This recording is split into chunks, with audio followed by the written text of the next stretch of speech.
Hello, it's Martin Murray here, and this is the panel at Dublin BIC. Today is Thursday, the 23rd of April, 2020, and I'm joined today by two people for a discussion, a deep dive really in the whole area of online learning.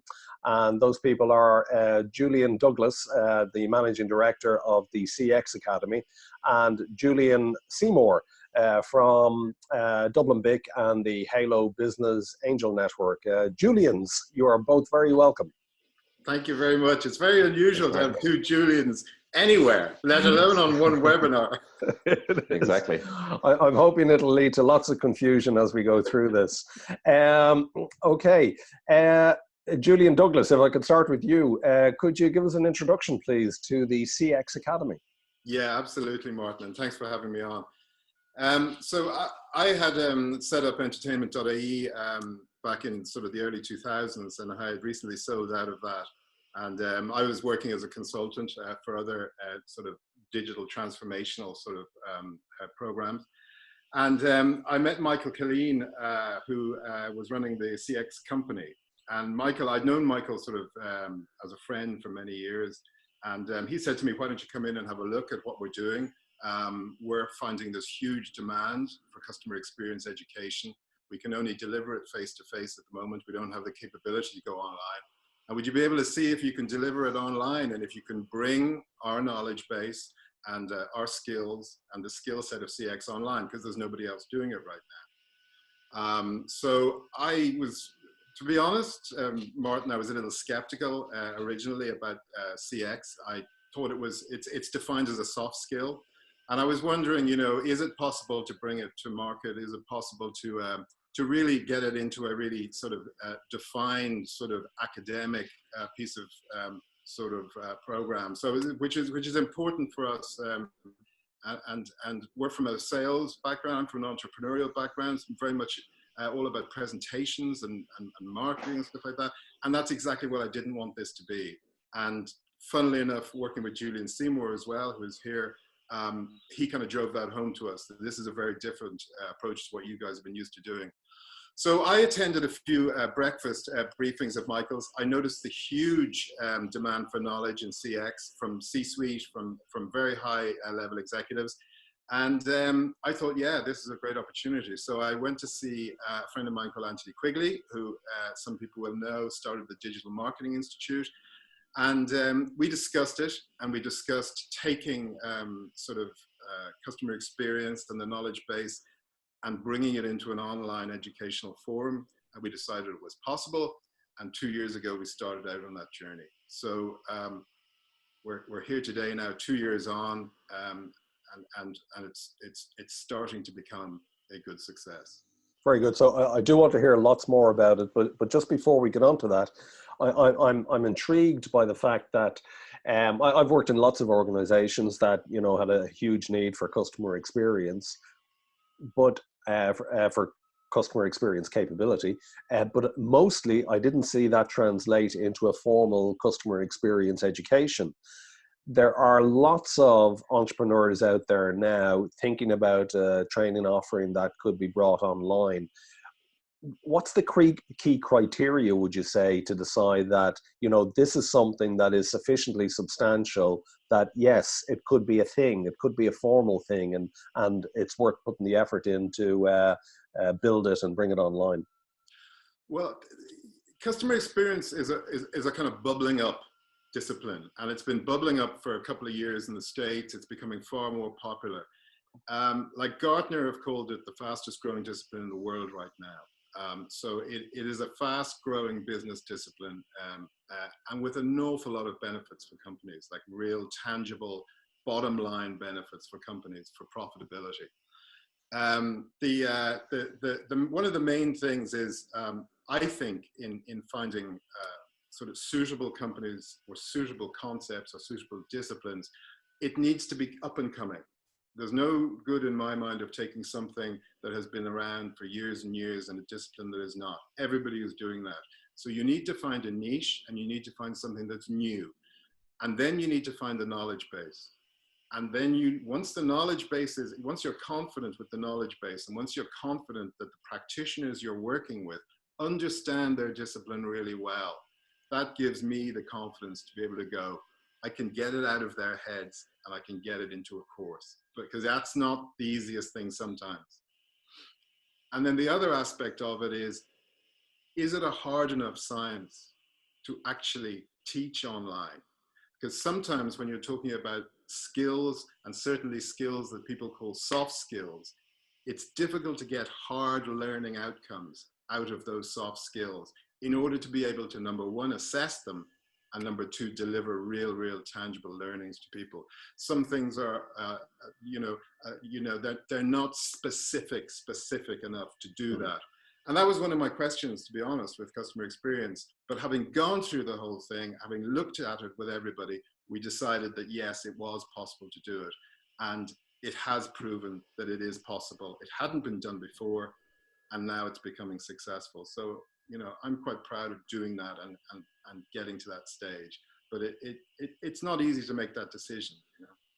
Very good. Julian Seymour, if I could come to you, in your role with Halo Business Angel Network, with Dublin BIC, you're talking to investors every day. We're in this interesting time during the pandemic where investment has certainly slowed down, or there's different criteria being applied now to the provision of investment. Online learning is possibly, maybe, we don't know yet, one of those areas that there's going to be an increased interest in as a result of the pandemic and the change in consumer behaviors around that. In a previous life, you worked with ECDL, the European Computer Driver's License, so you have a deep background in online learning as well. Can you do any crystal ball gazing for us as to what does the future of online learning look like? Well, I'll do my best, Martin. I mean, I jotted down a few points earlier today. I suppose maybe just to take it back a little bit and give some context to my crystal ball gazing or forecasting. I mean, I suppose broadly education can be split into sort of three main areas. There's formal education, there's non-formal education, and there's informal education. And that applies at sort of primary, secondary, tertiary level, but also then into sort of corporate education and business education and skills education more generally. So formal education is obviously very structured. It's usually time-bound, it's scheduled, very rigid sort of processes and examinations. And then non-formal is structured, but in a less rigid way, so people can educate themselves at particular times of their choosing. They may take examinations or assessments in a much more flexible way. And I suppose what we've been observing, I suppose I've been involved in education probably since 2005, and there has been generally a shift from formal to informal, but what we're seeing is now probably an accelerated shift to the informal space. And you're starting to see that now, obviously, with the COVID-19 even happening in sort of regular education in primary and secondary education, where it's becoming informal and non-formal and moving away from formal. So I suppose when I crystal ball gaze and sort of the opportunities for edtech companies, there's a couple of challenges and a couple of opportunities. I mean, obviously the opportunity is how you get on board with this shift to non-formal. You're seeing lots of organizations doing it. Julian's one at the CX Academy, Digital Marketing Institute.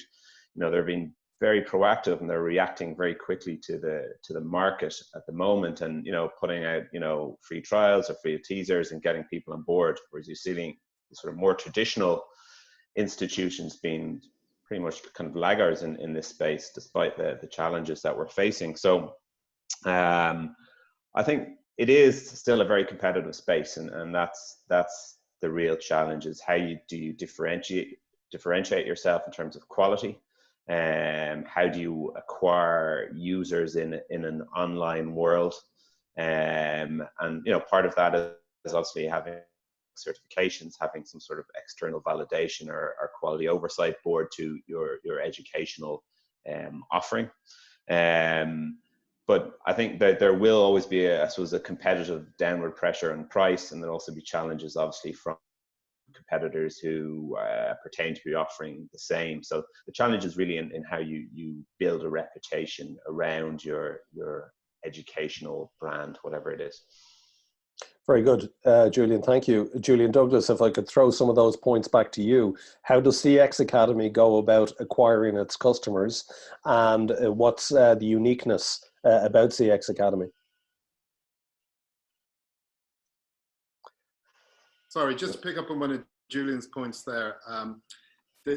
What he's saying is absolutely true. And what we found, and what, going back to one of my points earlier about the nicheness of customer experience, the lovely thing about it was that when I went on LinkedIn and I looked for executives with the word customer in their profile, there's about 250,000 in the UK alone, and none of them have any qualifications. So there are all these niche sort of customer growth, customer success, customer experience, which is all really customer experience. And they're all executives sitting in roles with no formal or informal qualifications in those roles. So it gives you, if you are an executive in those roles, having a formal qualification gives you a certain anchoring there and gives you a certain confidence and a confidence to move up. The other interesting thing about CX is that it gives you a seat at the boardroom table, pretty much guaranteed.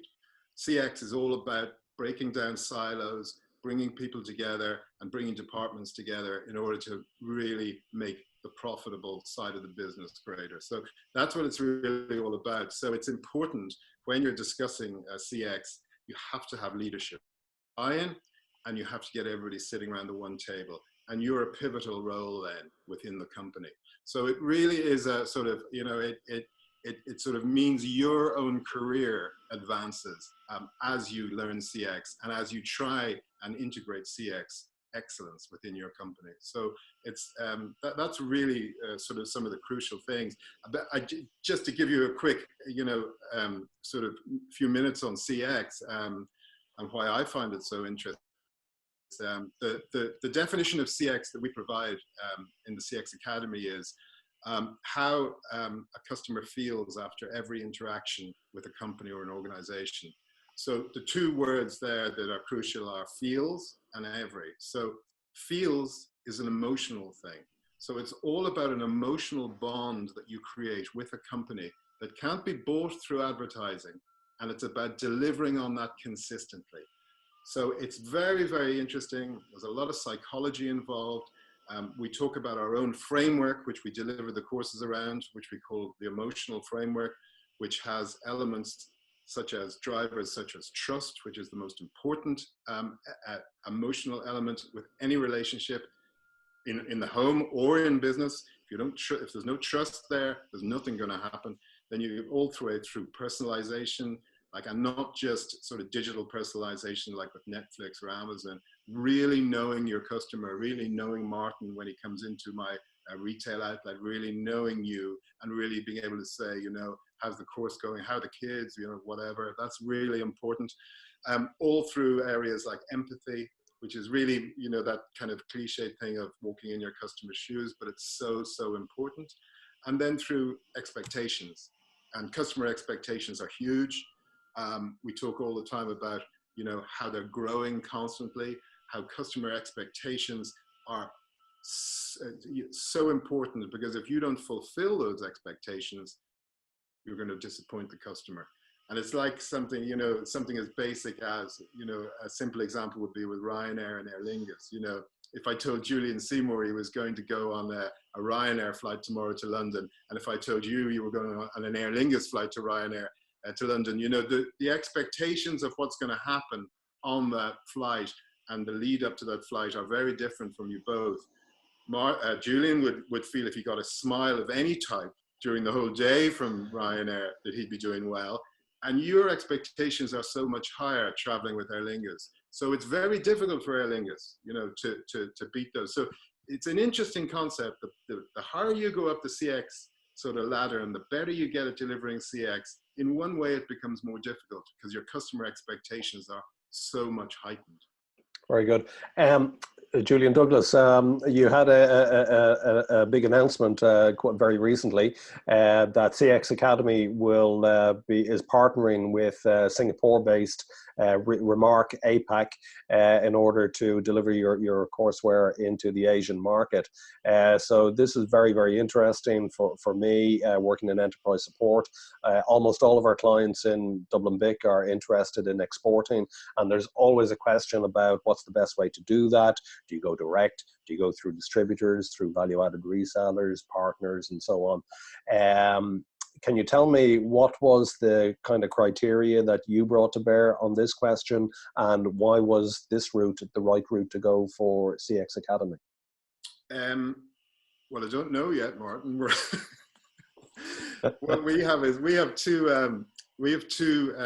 sort of channels of sales. One is a direct channel, obviously, where we go out and we advertise online mainly, and we sort of get leads in, and we convert those leads into students, so which is great and does really well. And can I just jump in there? Is that mainly offering your services to companies or to the individuals taking the courses? The individuals, sorry. The individuals, right.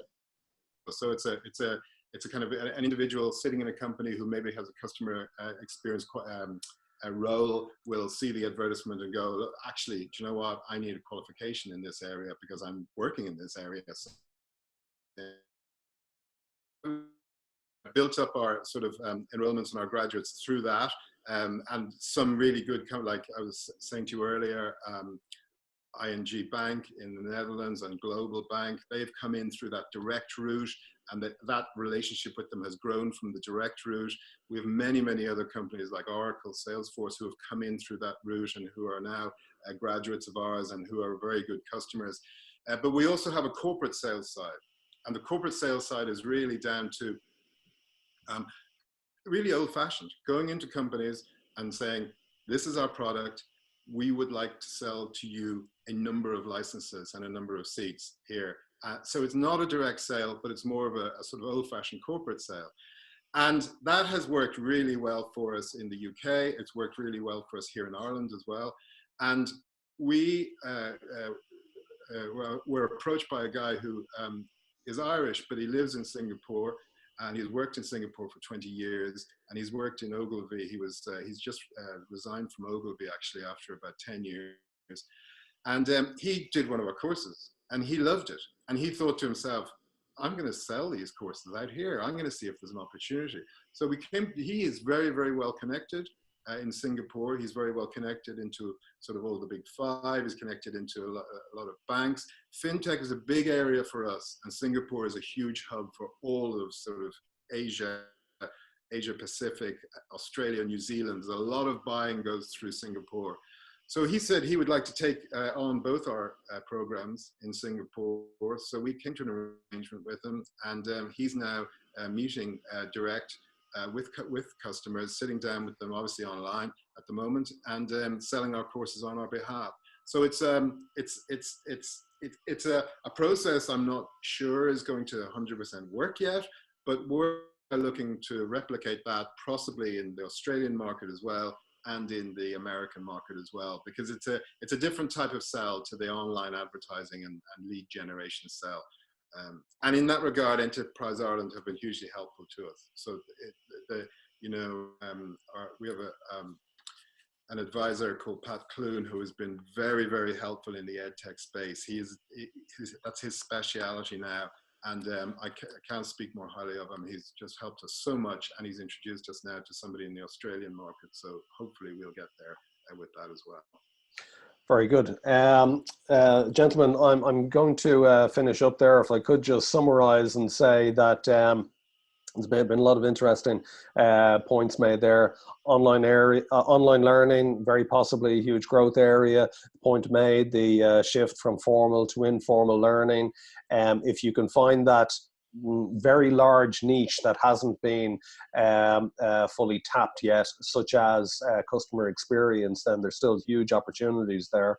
And it sounds like through a serendipitous engagement with someone in your network, you're looking to expand that into other markets, which is very, very interesting. So Julian, Douglas, wishing you the very, very, very best of luck with the CX Academy.